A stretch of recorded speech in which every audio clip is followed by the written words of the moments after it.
মৌলিক কথা হলো, একান্ত নিরুপায় হলে একজন নারী তিনি জব করবেন, ব্যবসা বাণিজ্য করবেন। ইসলাম নারীদেরকে বলেছে রাজকন্যার মতো বাসায় বসে বসে তারা খাবে দাবে, শরীরে তাও দিবে, আর সুখ শান্তি করবে। আর পুরুষদেরকে বলছে তোমরা বাহিরে দৌড়াও, ঝগড়াঝাটি করা লাগলে করবা, গালি শোনা লাগলে শুনবা, মায়ের খাওয়া লাগলে খাবা, পিটান খাওয়া লাগলে খাবা, কাজ করতে গিয়া জেলে যাওয়া লাগলে যাবা, হাত পা ভাঙা লাগলে ভাঙবা। কিন্তু মহিলাদেরকে বলছে তোমরা বাসা বসে বসে খাও, ওয়াকারনা ফি বুয়ুতিকুন্না। আর এই পুরুষ শাসিত সমাজ অধিকার দেওয়ার নাম করে আমাদের মেয়েদেরকে পাম্পটি দিয়ে রাস্তা বের করে দিয়েছে। কি বলছে? বলে যে তোমরা রাস্তায় গেলে তোমরা স্বাবলম্বী হবা, নিজের কামাই হবে, নিজের পায়ে দাঁড়াবা। খুব ভালো কথা। পশ্চিমা দুনিয়াতে দেখেন সারা পৃথিবীতে ম্যাচ সিস্টেম, হাজবেন্ড ওয়াইফ দুজন চাকরি করে, দুজনে ইনকাম করে, একজনের সংসারে গ্যাস বিল দেয়, আরেকজন পানির বিল দেয়। ম্যাচের সিস্টেম না? আচ্ছা, ভালো কথা। মিলের মধ্যে শেয়ারে হলো, ওকে ফাইন। বাচ্চাটা কার গর্ভে আসবে? ও আচ্ছা, তো এখানে শেয়ারের সিস্টেম তো নাই নাকি? আচ্ছা, বাচ্চা গর্ভে আসলে সেটা কি খুব আরামের কাজ না কষ্টের কাজ? কত কষ্ট! আল্লাহ বলেছেন আয়াত কি, হামালাতহু উম্মুহু কুরহা ওয়া ওয়াদাআতহু কুরহা। মায়েরা সন্তানদেরকে অনেক কষ্ট করে গর্ভে ধারণ করেন, আর গর্ভ থেকে যখন ভূমিষ্ঠ করেন, প্রসব করেন, তখন অনেক কষ্ট করে প্রসব করেন। আল্লাহ বলছেন কষ্ট করে করেন, তাহলে এটা কত কষ্টের সেটা বলার অপেক্ষা রাখেন। এটা মায়েরা জানেন। সন্তান গর্ভে ধারণ করা, পেটের সাথে 5 কেজি ওজনের একটা ইট 10 মাস 10 দিন রাখা লাগবে না, শুধু 10 দিন রেখেন, 10 দিন বাইদা রাতে শুয়েন।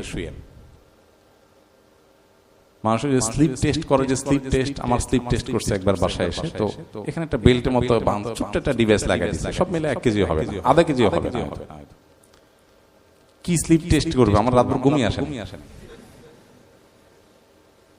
কারণ এইটার জ্বালায় কাইতে হবো। আর এখানে একটা মেশিন লাগানো আছে না, আবার মেশিন নষ্ট হয় না, আমি নষ্ট হয়ে যাই, পেরেশান।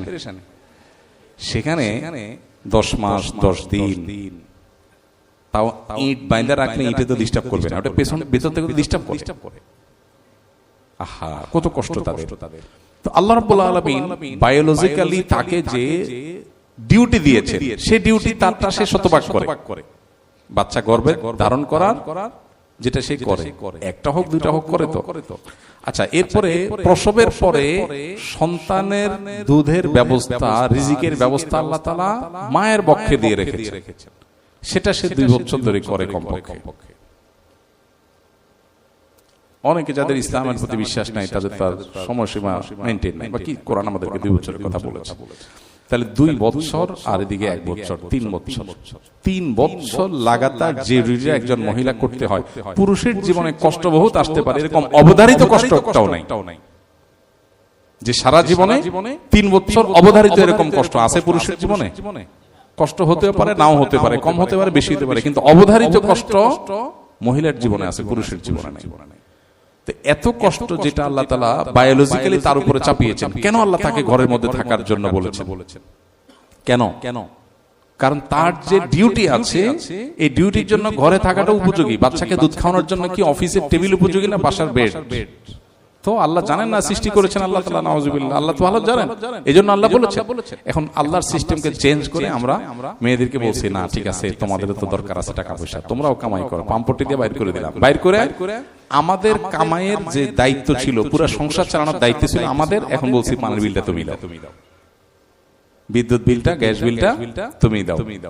তাহলে আমার ডিউটির একটা অংশ তার উপরে চাপাইছি, আর তার ডিউটি 16 আনা সে করতেছে। গর্ভে সন্তান রাখা, দুধ পান করানো, তার ডিউটি 16 আনা সে করতেছে, আর আমার ডিউটির হাফ বা একটা অংশ তার দিয়ে করাই দিয়েছি। নাম দিছি স্বাধীনতা। নাম দিছি কি? স্বাধীনতা। এইটা যদি স্বাধীনতা হয়, তাহলে 2 নম্বরই কোনটা? প্রতারণা কোনটা? মেয়েরা যদি বুঝতো তাহলে সেই ক্ষেত্রে তারা এই জগতে অন্তত পা বাড়াইতো।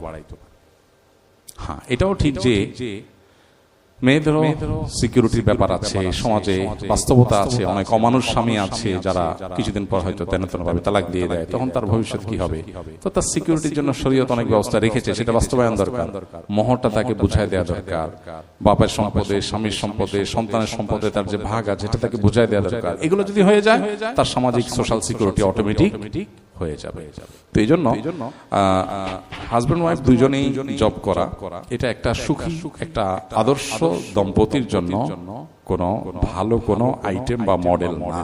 তারপরে যদি কেউ শরিয়ার সমস্ত শর্তগুলো মেনে করতে চায়, শরিয়া নিষেধাজ্ঞা নেই, কিন্তু শরিয়ার মেজাজ যদি কেউ জানতে চায়, তাহলে আল্লাহ এবং তার রাসূলের মেজাজ বা আল্লাহ তাআলার ফয়সালা যদি জানতে চায়, তো আল্লাহ বলেছেন ওয়াকারনা ফি বুয়ুতিকুন্না, মেয়েরা ভেতরের সাইডটা সামলাবে, পুরুষরা বাইরের সাইডটা সামলাবে। এটা অনেক বেটার। আজ থেকে অনেক বছর আগে, বহু বছর আগে, সম্ভবত আমেরিকার একজন প্রেসিডেন্ট ওবামা, সম্ভবত ওনার একটা সাক্ষাৎকার, সম্ভবত আমি কোন একটা দৈনিক পত্রিকা, আমাদের দেশে একটা দৈনিক পত্রিকা নিয়মিত প্রতিদিন প্রকাশ হতো, একজন মার্কিন প্রেসিডেন্টের সাক্ষাৎকার, সম্ভবত ওবামা। তো উনি লিখেছেন ওখানে যে আমার দাদি নানিকে আমি দেখেছি তারা আমাদের ওয়াইফদের চাইতে অনেক বেশি হ্যাপি। কেন?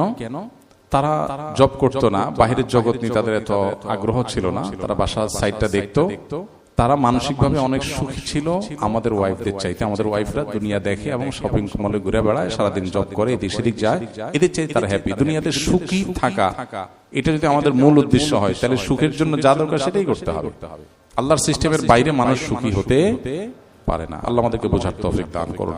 এজন্য যে ভাই প্রশ্ন করেছেন তার ভালো হয় কোন আলেমের সাথে একান্ত সাক্ষাৎ করে কথা বলা। এরপরে প্রশ্ন হলো, কয়দিন পর পর পুরুষদের নারী কেলেঙ্কারির এক একটা ঘটনা বের হয়, এ থেকে উত্তরণের উপায় কি? আসলে ভাই, গত সপ্তাহে আমরা এই বিষয়ে কথা বলেছি। পুরুষের জীবনে যত কেলেঙ্কারির পথ আছে, আর্থিক কেলেঙ্কারি হতে পারে, আরো নানা রকমের কেলেঙ্কারি হতে পারে, এর মধ্যে সবচেয়ে বেশি নারী ঘটিত কেলেঙ্কারি বেশি হবে, এটাই হলো এক্সপেক্টেড।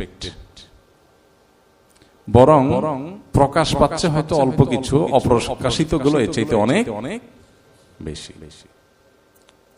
কেন বেশি হবে এটা? কারণ আল্লাহ নবী সাল্লাল্লাহু আলাইহি ওয়াসাল্লাম বহু আগে আমাদেরকে সতর্ক করে গেছেন। তিনি বলেছেন, মা তারাকতু বাদি ফিতনাতান আদাররু আলার রিজালি মিনান নিসা। তিনি বলেছেন, আমি পৃথিবীতে পুরুষদের জন্য নারীদের চাইতে বেশি ফিতনার আর কোনো কিছু রেখে গেলাম না। সবচেয়ে বড় জিনিস, বড় ফিতনার বিষয়, বড় বিভ্রান্তির বিষয়, পুরুষের জন্য সবচেয়ে বড় পরীক্ষার বিষয় নারী। অর্থাৎ এই জায়গায় স্লিপ করবে পুরুষরা সবচেয়ে বেশি। এবং বনী ইসরাঈলের জীবনের প্রথম স্লিপিং, তাদের জাতিগত জীবনের সবচেয়ে বড় বিভ্রান্তি এবং ফিতনা হয়েছিল নারী গঠিত ইস্যুতে। এবং এখানে অনেক বড় বড় আবেদ, ইবাদত গুজার, অনেক আলেম নেককার মানুষ, সেও মুহূর্তের মধ্যে তার পদস্খলন ঘটে যেতে পারে। আল্লাহ তাআলা এই মানবীয় দুর্বলতা দিয়ে মানুষকে সৃষ্টি করেছেন, এজন্য নবী সাল্লাল্লাহু আলাইহি ওয়াসাল্লাম সতর্ক করেছেন। এখন এই নারী গঠিত কেলেঙ্কারি একটার পর একটা ফাঁস হয়, আমরা অবাক হই। এটা থেকে উত্তরণের পথ হলো কোরআন এবং হাদিসের পথে চলা। আল্লাহ রাসূল সাল্লাল্লাহু আলাইহি ওয়াসাল্লাম আমাদেরকে সতর্ক করেছেন যে আমরা আগে থেকে যেন বাদ দেই, কারণ এটা ফিতনার জায়গা। আমরা বলি না, সব মিশায় ফেলাও, সব মিক্স করে ফেলাও, এডুকেশন হবে, তাহলে ছেলে মেয়ে আলাদা বসবে কেন? আরে এই কিউরিওসিটি থাকবে, তাদের মিশায় ফেলাও, তাদেরকে মুড়ি চানাচুর মতো বানায় ফেলাও, মিক্স করে ফেলাও। পিকনিকে যাবে, সব একসাথে পাঠাও, একসাথে পাঠাবা আর বলবা না খবরদার, কারোর সাথে আন্ডারস্ট্যান্ডিং ছাড়া খবরদার হাত বাড়ানো যাবে না। এটা হলো মানে অনেকটা পাগলের প্রলাপের মতো। আগুন আর পানি আপনি একসাথে রাখতে বলতেছেন, আবার বলতেছেন খবরদার আগুন পানিকে স্পর্শ করতে পারে না, পানি যেন আগুনকে স্পর্শ না করে। এটা কোনোদিনই সম্ভব না। আল্লাহর সিস্টেমের বাইরে গিয়ে পৃথিবী কখনো সুখী হতে পারে না। তো এই জন্য পুরুষদের যে নারী কেলেঙ্কারি ঘটনাগুলো একের পর এক প্রকাশ হচ্ছে, বের হচ্ছে, এর মূল কারণ হলো কোরআন এবং হাদিস থেকে বিচ্যুত হয়ে যাওয়া। মানুষের নিজস্ব আইডিয়া, চিন্তাধারা, সেটার উপরে পৃথিবীকে প্রতিষ্ঠা করবার যে চেষ্টা মানুষ করছে, এর অবশ্যম্ভাবী পরিণতির মুখোমুখি মানুষ হচ্ছে। পশ্চিমা পৃথিবীতে অন্য অনেক দিক থেকে তাদের মধ্যে অপরাধ প্রবণতা অনেক কম, কিন্তু নারীদের সেফটি সিকিউরিটির কথা যদি বলেন, আপনি যে কোনো জরিপ, তথ্য, ইনফরমেশন আপনি অনলাইনে সার্চ করলে পাবেন যে কর্মক্ষেত্রে কয়জন নারী সেফ থাকে, শিক্ষা প্রতিষ্ঠানে কয়জন মেয়ে সেফ থাকে, কয়জন দেখবেন খুব রেয়ার। যে নারী নিজের সৈনিক, নিজের হাতে অস্ত্র আছে, সে নিজে কতটা তার সহকর্মীর কাছে সেফ। আগুন আর পানি একসাথে থাকার জিনিস না। আল্লাহ সুবহানাহু ওয়া তাআলা আমাদেরকে বায়োলজিক্যালি তৈরি করেছেন সেভাবে, কিন্তু আমরা আল্লাহর সিস্টেমকে পরিবর্তন করতে চাই। আজকের গোটা পৃথিবীতে আপনি দেখবেন প্রকৃতি এবং নেচারকে ডিস্ট্রয় করার এক মহাপ্রতিযোগিতা চলছে। কিভাবে প্রকৃতি শেষ করা হবে, আল্লাহর সিস্টেমকে ধ্বংস করা হবে, এটা মানুষের ধ্বংসের দিকে যাওয়ারই লক্ষণ। তো এই জন্য এই পুরুষদের নারী কেলেঙ্কারি বন্ধ হতে হলে আপনার এই নারী পুরুষের অবাধ মেলামেশা, জেনার রাস্তাগুলো বন্ধ করতে হবে। পুরুষদেরকে পুরুষের মতো, নারীদেরকে নারীদের মতো থাকতে দিতে হবে। আর মিশায় ফেলবেন, সেখানে অনাচার হবে, কারোরটা প্রকাশ পাবে, কারোরটা প্রকাশ পাবে না। আমাদের সেকুলার জগতের বন্ধুরা যারা আছেন, আমাদের বোনরা যারা আছেন, প্রায় সময় শোনা যায় যে বিশ্বাস করে আরেকজন সেকুলার, সে অন্তত বুঝে আধুনিক স্মার্ট, সে অন্তত খ্যাত না, সে বুঝে যে কারোর সম্মতি ছাড়া ব্যাড টাচ করা যায় না, কিন্তু করে বসে। এরপর দেখা যায় ফেসবুকে কয়েকদিন পরে ভাইরাল হয়, এটা নিয়ে লেখালেখি হয়।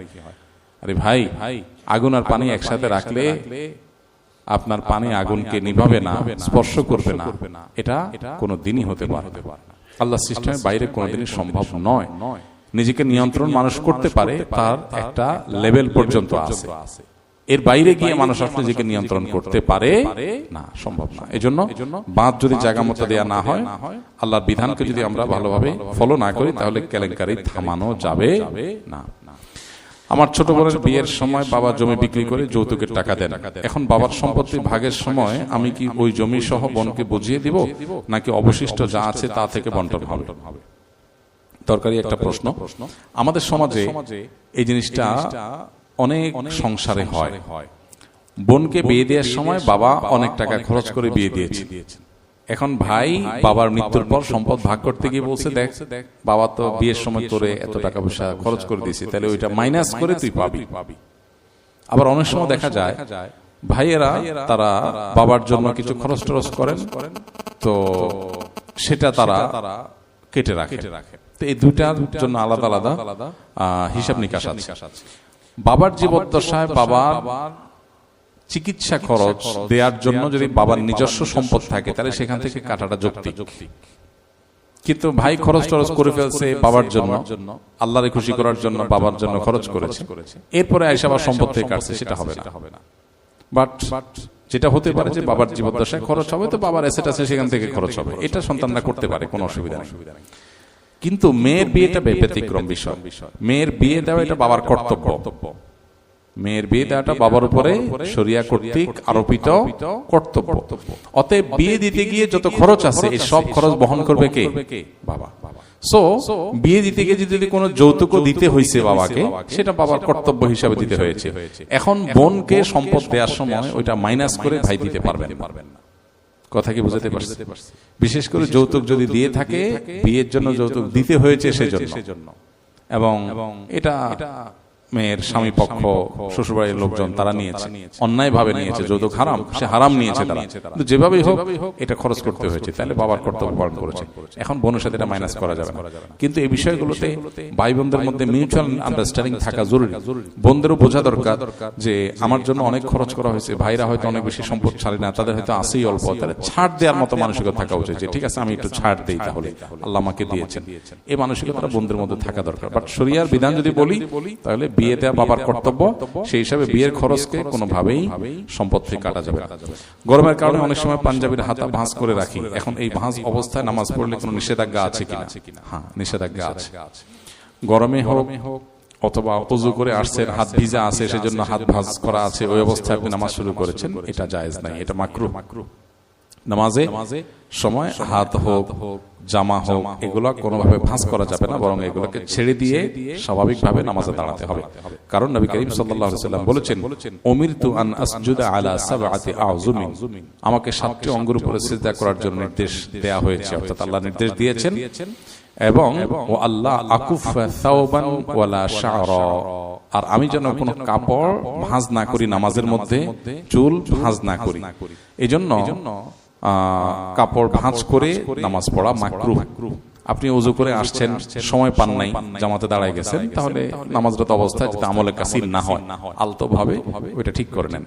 আর সাধারণ অবস্থাতে স্বাভাবিক অবস্থা যদি হয় তাহলে সেক্ষেত্রে আপনি নামাজের আগেই এগুলো ছেড়ে ছুড়ে দিয়ে তারপর নামাজ পড়বেন। গরম লাগছে সেজন্য জামা কাপড় উঠে আপনার ভাঁজ করে নামাজ পড়া অনুচিত।